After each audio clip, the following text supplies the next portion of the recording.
Bonsoir à tous, nous consacrerons la dernière partie de cette émission à vos questions SMS et Internet. Le risque est possible faute d'être probable. C'est en ces termes que la nouvelle directrice de l'Institut national du cancer a réagi aux conclusions récentes du Centre international de recherche sur le cancer. Au cœur des débats, vous le savez, et donc des inquiétudes, le téléphone portable. Rappelons que 5 milliards de portables sont aujourd'hui en activité dans le monde et que 62 millions de Français l'utilisent. Nous avons donc intitulé cette émission « Portable, Wi-Fi, la guerre des ondes ». Et voici les invités qui ont accepté d'y participer en direct, comme chaque soir. Dominique Bellepomme est cancérologue, professeur à l'Université Paris-Descartes. Vous présidez l'association de recherche thérapeutique anticancéreuse. Je rappelle vos ouvrages, parus aux éditions Fayard, Guérir du cancer ou s'en protéger, mais aussi avant qu'il ne soit trop tard. Jean-Marie Danjou est lui, directeur général délégué au Collège mobile de la Fédération française des télécoms. Les professionnels ont accueilli les conclusions du Centre international de recherche sur le cancer avec une apparente grande sérénité. Nous y reviendrons. Étienne Sandrier, lui, porte-parole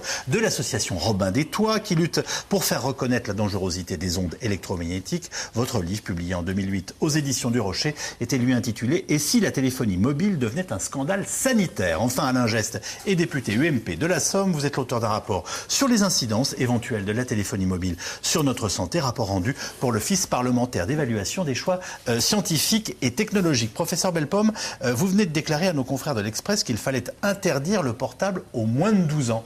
Oui, c'est une recommandation qui existe dans certains États de l'Union européenne.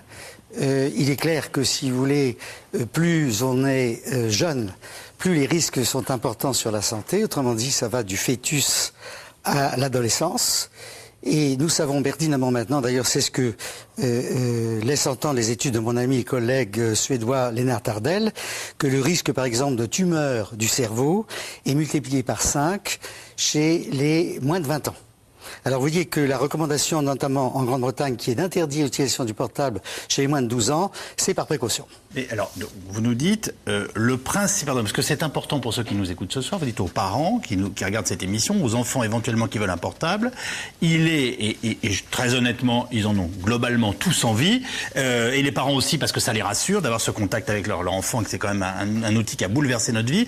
Vous leur dites, ne confiez pas de portable à vos enfants à l'âge de 12 ans, j'insiste, au nom du principe de précaution, on est bien d'accord? Absolument. Voilà, vous ne leur dites pas, le portable est un outil dangereux. Je recommande en plus aux femmes enceintes d'utiliser le moins possible le portable, et pour les plus de 12 ans, pour les plus âgés, d'utiliser le portable pas plus de 20 minutes par jour par séquence de 6 minutes.